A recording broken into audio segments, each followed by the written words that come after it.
নোয়াখালী জেলায় ২,০০০-এরও বেশি হিজড়া জনগোষ্ঠীর বসবাস থাকলেও ভোটার তালিকায় তৃতীয় লিঙ্গ হিসেবে নিবন্ধিত মাত্র ১৪ জন। কোম্পানীগঞ্জ, কবিরহাট ও সেনবাগ এই ৩ উপজেলায় এখনও একজন হিজড়ার নামও নেই ভোটার তালিকায়।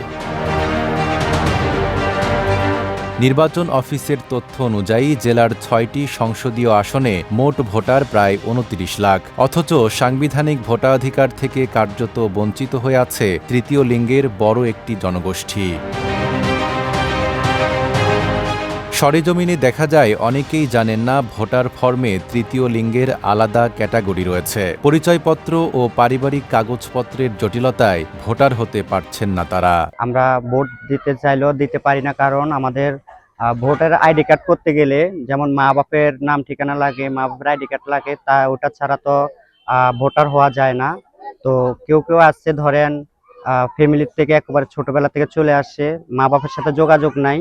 তা ওটার কারণে ধরেন আমরা কেউ যাদের মা বাবা আছে, যাদের মা বাবার সাথে সম্পর্ক আছে, তারা ধরেন মা বাপের ওই আইডি কার্ডের ফটোকপি দিয়ে তারা ভোটার হতে পারে, আর যাদের নাই তারা হতে পারে না। তো এটার জন্য আমরা বাংলাদেশের কাছে একটা আবেদন জানাতেছি যে যাদের মা বাপের সাথে যোগাযোগ নাই, যারা ধরেন ভোটার হতে পারে নাই, তারা যেন ভোটার হতে পারে, এমনকি তাদের পাশে যেন বাংলাদেশ সরকারের যে আসে সে যেন থাকতে পারে।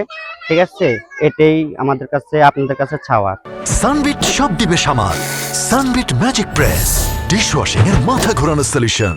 আমরা চাই যে সমাজের সাথে আমরা মিলেমিশে একসাথে হতে চাই, আমরা আর পিছিয়ে থাকতে চাই না। আমরাও চাই যে সমাজের সাথে এক হয়ে আমরাও বাঁচতে চাই। এ বিষয়ে নির্বাচন কর্মকর্তা বলেন, হিজড়া সহ পিছিয়ে পড়া জনগোষ্ঠী যারা আছেন তারাও যেন উৎসবমুখর পরিবেশে ভোট দিতে পারেন সে সহযোগিতা করা হবে এবং সচেতনতামূলক কার্যক্রম বাড়ানো হচ্ছে। বিশেষ করে পিছিয়ে পড়া জনগোষ্ঠী যারা, যেমন আমাদের এখানে ভোটার তালিকায় ৬টি সংসদীয় আসনে ১৪ জন হিজড়া ভোটার রয়েছেন এবং হিজড়া সহ যারা পিছিয়ে পড়া ভোটার রয়েছেন তাদেরকেও আমরা চেষ্টা করব যাতে তার আগামী যে জাতীয় সংসদ এবং গণভোট নির্বাচন অনুষ্ঠিত হবে তারাও যাতে খুব উৎসবমুখর পরিবেশে এই নির্বাচনে অংশগ্রহণ করতে পারে, এই বিষয়ে আমরা ব্যাপক প্রচারণা চালাচ্ছি এবং সামনেও আমরা চালিয়ে যাব। নাইম আরাবি, ঢাকা পোস্ট।